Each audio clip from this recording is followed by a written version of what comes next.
Now, that's one thing that I learned about Amelia is that when she set her mind to something, she did it. She wasn't scared of anything. Hey guys, welcome back. If you are new here, hi, my name is Shayna, and in my little corner of the internet, we talk about spooky history of all kinds. If that sounds like something you're interested in, be sure to hit that subscribe button and notification bell because I upload on Wednesdays. I also have a podcast called Spooky History with Shayna Blake, and that is where the audio of this video will be. So if that's more your thing, I'll be sure to have a link down in the description for you. Okay, so I wanted to give you guys a little bit of a heads up. I'm going to be changing things a little bit. So what I'm planning on is every fourth week, I will not be uploading on either YouTube or my podcast. That way it gives me a week to film what I need to and have time to edit and get stuff up on time for you guys without that drowning feeling. If you do YouTube, I'm sure you know what I mean. I do have a full-time job, so this is really just a hobby that I've been doing for a little over a year now, and I would like to continue to do it. So I just wanted you guys to know in case I miss an upload and you guys are like, where'd she go? So, enough talk about me. I know why you guys are really here, and that's to hear about Amelia Earhart and to talk about what the heck could have happened to her. So let's get into it. Now, Amelia was born as Amelia Mary Earhart to the parents of Edwin and Amy Otis Earhart in Atchison, Kansas on July 24th of 1897, which is really not that far from where I live, so I thought that was kind of cool. She would end up living with her grandparents, which were her mother's parents, until she was 12. Her father was a lawyer for a while in Kansas City, Missouri at the Rock Island Railroad, and that is where Amelia and her sister would spend their summers so they could be with their parents. Eventually, in 1909, Amelia and her sister would go to live with her parents full time. And that was really because her father's work was transferring him to Des Moines, Iowa, and they wanted their daughters to come with them so they could see them more. So while living in Des Moines, Amelia would attend a state fair where she would see an airplane for the first time. Now, believe it or not, Amelia was not really impressed by this airplane, which I find pretty funny. Now, her father did struggle with keeping a job, and this would make him fall into a depression because he felt like he couldn't support his family, and that was hard for him. And sadly, he would turn to alcohol to cope. Now, this made the family struggle financially, so they had to move wherever he could find work, and they moved a lot.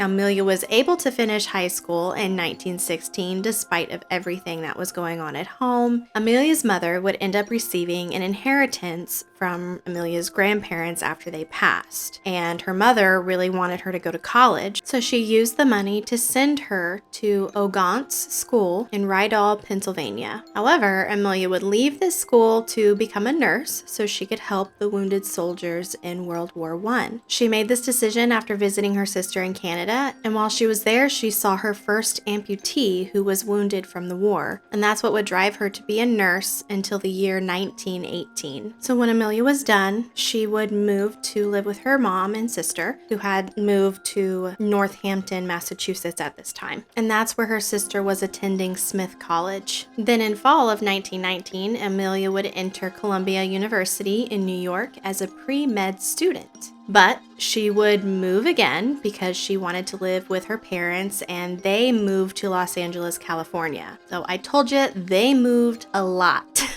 She decided to fly for the first time to California in December of 1920 with a famed World War I pilot named Frank Hawks, and she was hooked after that. Now, it wouldn't be, but a month later, in January of 1921, she would start flying lessons with a female flight instructor named Netta Snook. Now, in order to help pay for these lessons, Amelia would work as a filing clerk at the Los Angeles Telephone Company. And later that same year is when Amelia would purchase her very first plane. She was really a go-getter, that's for sure. Now, it wasn't fancy or anything. It was a second-hand yellow Kinner, I think it's Kinner, might be Kiner, Airster, that she would nickname the Canary. and that's kind of a cute name. She would pass her flight test in December of 1921, earning her the National Aeronautics Association's license. And she wasted no time. 2 days later, she participated in her first flight exhibition at the Sierra Aerodrome in Pasadena, California. Now that's one thing that I learned about Amelia is that when she set her mind to something, she did it. She wasn't scared of anything, and she was very adventurous. In the mid-1920s, Amelia would move to Massachusetts, where she would become a social worker at the Dennison House, which was a settlement home for immigrants in Boston. But she would still pursue her passion for flying. And during this time in America, women were becoming more independent and were encouraged to pursue their passions for the most part. And this kind of benefited Amelia because promoters were looking for a woman to fly across the Atlantic Ocean, and Amelia would be selected in 1928. Now, there were some that would speculate that this decision was based on her resemblance to Charles Lindbergh, and he was an American aviator who was famous for the first nonstop solo flight across the Atlantic Ocean from New York to Paris. And I can kind of see it. I mean, there are some similarities in their appearance,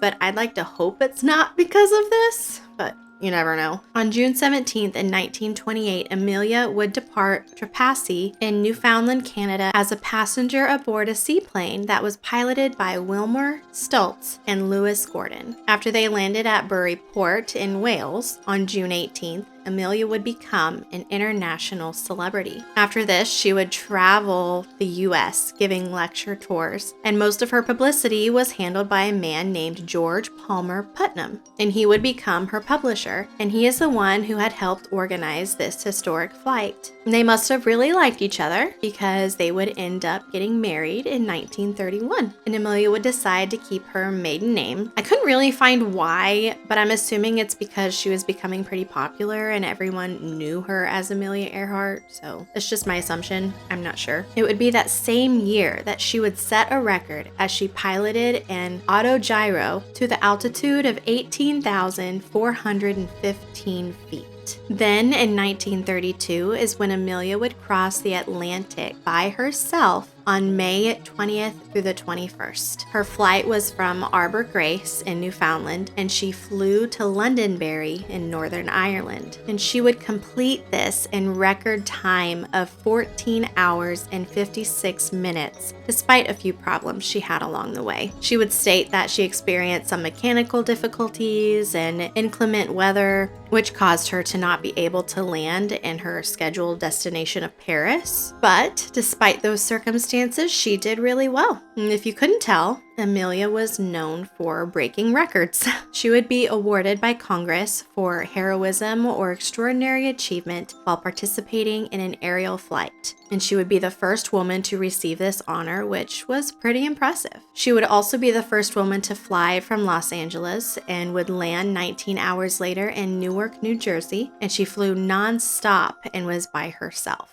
Then in 1935, she was the first person to fly solo from Hawaii to the US. She was really incredible, and all of these achievements really stood out to other women. Amelia was known for encouraging women to reject the social norms and to pursue various opportunities, especially in the field of aviation. She believed that we needed more women pilots. So, in 1929, Amelia founded an organization of female pilots that later became known as the 99s. And the 99s is an international organization, and it still exists today and represents women flyers from 44 countries. She would serve as its first president, and in addition, she debuted a functional clothing line in 1933, which was designed, and I quote, "for the woman who lives actively," end quote. This clothing line was sold at Macy's in New York and Marshall Field's in Chicago. This line included dresses, blouses, pants, suits, and hats. It's also said they were pretty reasonably priced at the time, but the line was not financially successful and would end up folding, which really wasn't a surprise because at this time the economic conditions weren't the best and women no longer had extra income for clothing. So despite that failure, Amelia was an amazing woman who was a positive icon for women back in the day. Now, before we get into the disappearance of Amelia, I wanted to talk a little bit about Fred Noonan, which, if you didn't know, he was the pilot who assisted her in her final flight. Now, I feel that he didn't get as much attention because Amelia was so incredible and very popular at the time, and that he was kind of pushed to the back because of this. So I figured we could talk a little bit about Fred and learn about his life a little bit, or what we knew about it anyways. Fred Noonan was and will forever be known as Amelia Earhart's navigator. Now, we know very little about Fred, but I'm gonna briefly go over what we do know. He was married twice. He stood just over 6 feet tall and had what was described as a ruddy complexion with blue eyes and auburn hair. According to the U.S. Shipping Board, it registers that he had a scar at the base of his thumb and a protrusion on his forehead over his right eye. Now, these next details are from notations that are available in the public records from things like marriage certificates, maritime files, Federal Aviation Administration documents, and city directories. So Fred was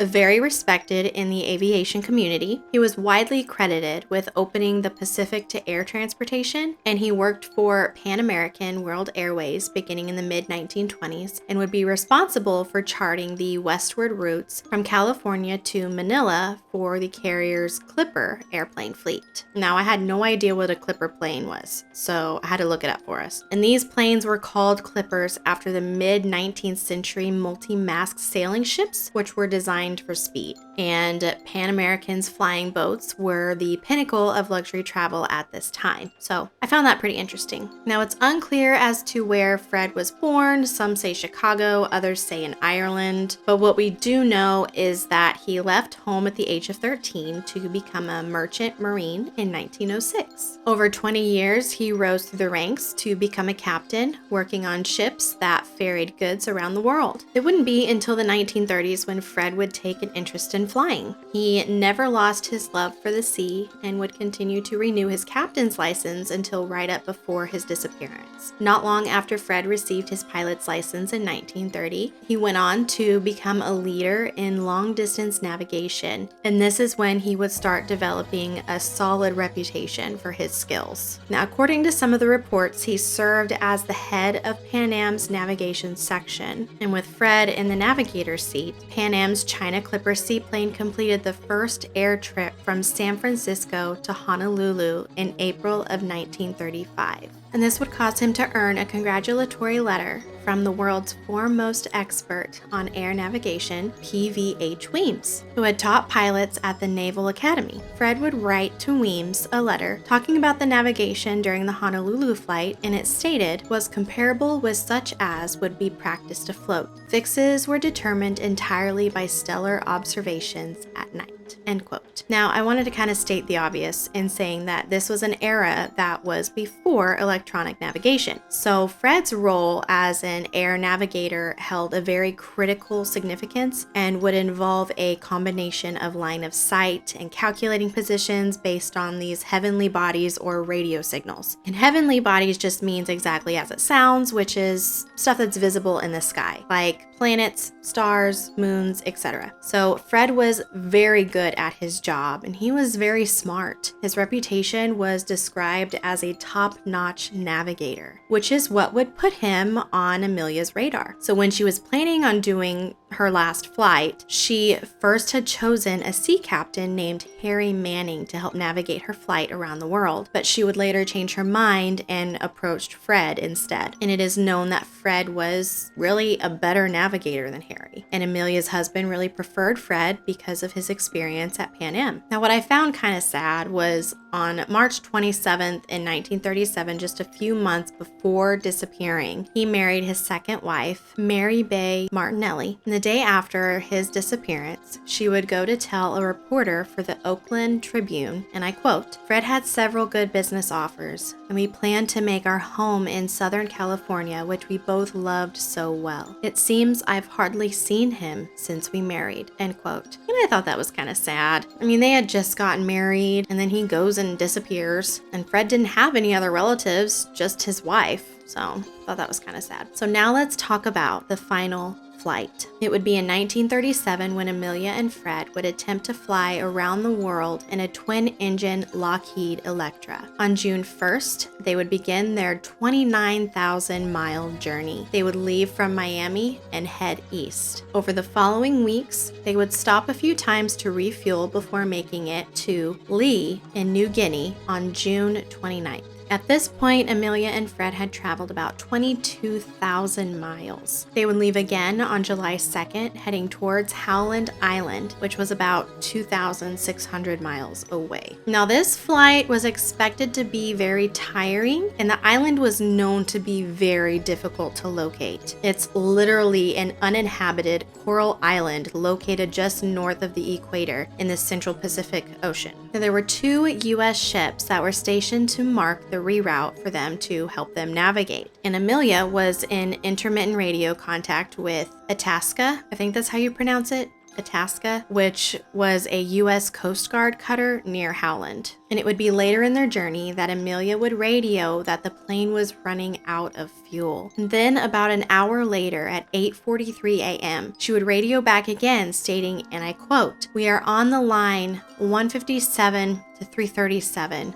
Flying north and south," end quote. And that would be the last known transmission from Amelia. The plane was believed to have gone down some 100 miles from the island. Soon after this, an extensive search was done in attempts to find Amelia and Fred. However, by July 19th, in 1937, the operation was called off and they were declared lost at sea. As you can imagine, that with Amelia being such an icon, that this would have been a huge mystery back in the day, and still is, that there are a ton of theories out there. So let's chat about the theories, shall we? There are a few different theories that I found kind of interesting. The first one is that they simply ran out of fuel and crashed somewhere in the ocean near the island. In 2003, Nauticos president David Jordan tried to do a search on where they believed the plane could have landed in the ocean based on Amelia's broken up radio transmission and what is known about the Electra's fuel supply, and they narrowed down an area of the ocean that they believed was the resting place of the plane. Now, the company used high-tech deep-sea sonar systems to search 630 square miles of the ocean floor near Howland Island, but they didn't find anything. The second theory I found interesting was that Amelia and Fred were spies for the US and essentially faked their deaths and came back to the US and lived under different names. Now, I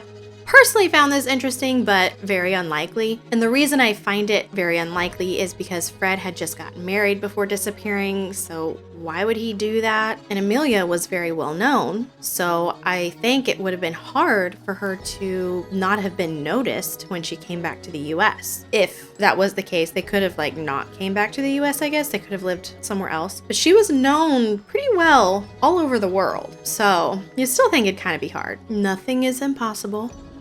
Now, the third theory is really my favorite, let's be honest. There is a lot of controversy, but I find it fascinating and possible. Now, this theory is that Amelia and Fred were captured and executed by the Japanese. Now, hear me out. I feel like a lot of people have heard this theory. There are many reasons why I feel this could be very possible. But let's look at the facts and talk about it afterwards. There is this famous photo, and if you're watching on YouTube, I'll have it on the screen here in a minute. If you're on the podcast, it's an easy Google. But this photo was found by a retired federal agent named Les Kinney, who was searching the National Archives for any records or evidence that would be related to Amelia's case. And that's when he found this image from the Office of Naval Intelligence, which is believed to show Amelia and Fred alive on a dock in the Marshall Islands after they disappeared. Now, this image shows a Japanese ship towing a barge with an airplane on the back, which people believed would be Amelia's Electra plane. Now, since this photo was found, there was an airing called Amelia Earhart, The Lost Evidence. And ever since then, questions become to surface about the date of this dock photo, and there is speculation that the photo was taken a couple years prior to the year they went missing. But my questions are, if it is Amelia and Fred in this photo, when did they become introduced and why were they at this dock?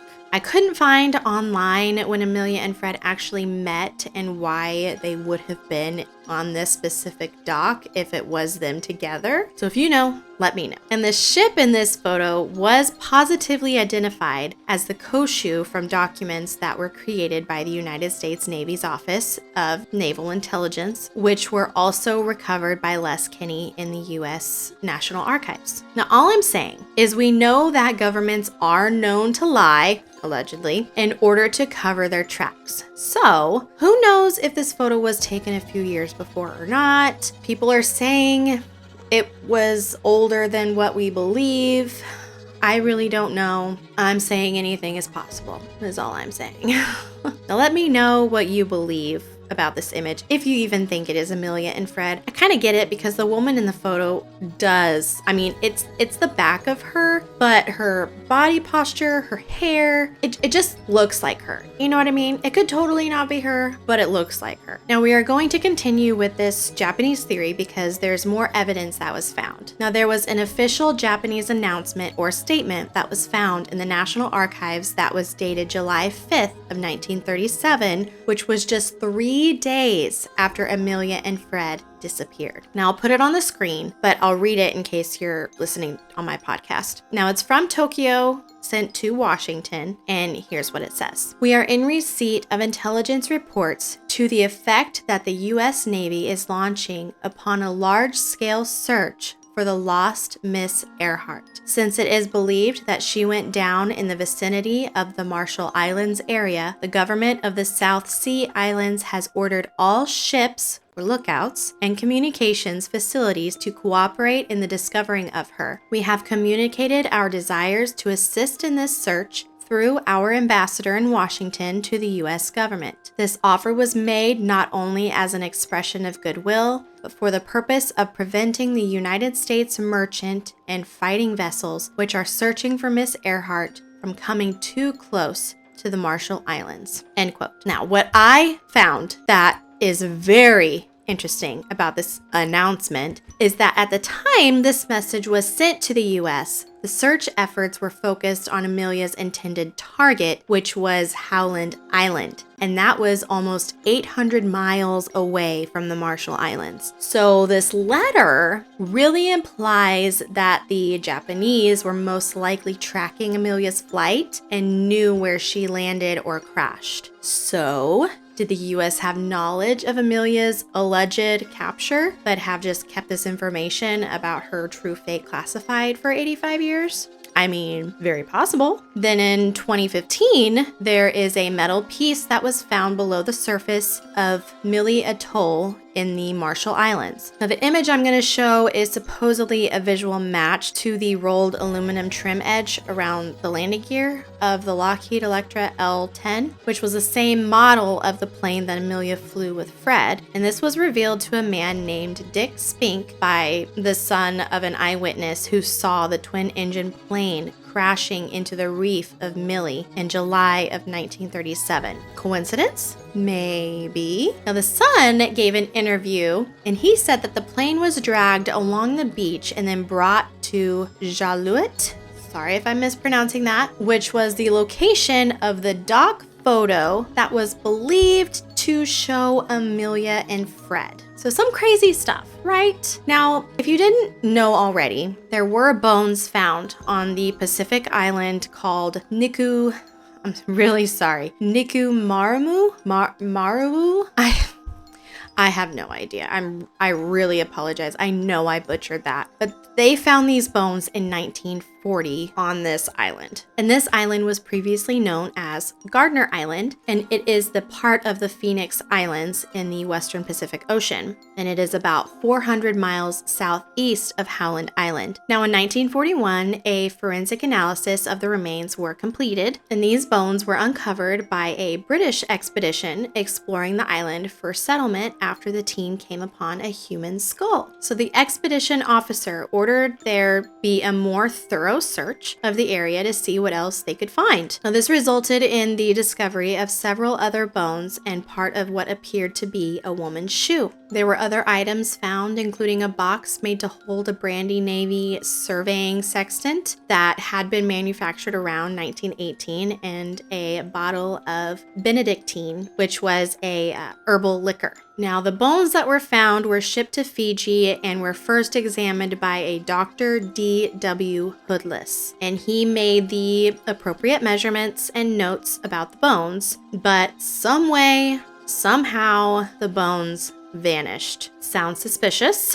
So all we had were Dr. Hoodless's notes about the bones. And in 2018, a man named Richard Jantz would use the measurements and notes that were taken by Dr. Hoodless and would try to figure out if these bones could have potentially belonged to Amelia. Now, Richard Jantz is a professor from the University of Tennessee, and he would go to state there was suspicion at the time that the boats could be the remains of Amelia Earhart. In an attempt to compare the lost bones with Amelia, Richard would co-develop a computer program that estimated sex and ancestry using skeletal measurements. And this program was called FORDISC and is commonly used by forensic anthropologists around the world today. He compared the lengths of the bones to Amelia's measurements using her height, weight, body build, limb lengths, and proportions based on photographs and information found on her pilot's and driver's licenses. He would reveal that Amelia's bones were, and I quote, more similar to the Nikamaru bones than 99% of individuals in a large reference sample. And in this case of the island bones, the only documented person to whom they may belong to is Amelia Earhart. Whew. What do you guys think? I mean, it's very possible that they landed on this island and died from their injuries or starvation. It is also very possible that they landed near the Marshall Islands and the Japanese took care of them, maybe put them on this certain island for some reason. I don't know. There are a lot of theories that sound very possible, but I really want to know what you guys believe happened to Amelia and Fred. Do you believe it could have been one of the theories I mentioned, or do you have your own theory you worked up? Let me know in the comments below, or you can swing over to my Instagram, send me a message. I have really always found this story to be fascinating, and I remember learning about it. It was like either in the third or fourth grade, something like that. I just really found this woman to be incredible. She did so much. She was so fearless. She was amazing. She really was. But I hope you guys enjoyed this episode about Amelia and Fred. But that's gonna be it for me today. And I just wanted to remind you, every fourth week there will not be a video episode, but I will see you guys next week. I hope you guys have a very blessed day, and I'll see you guys later. Bye.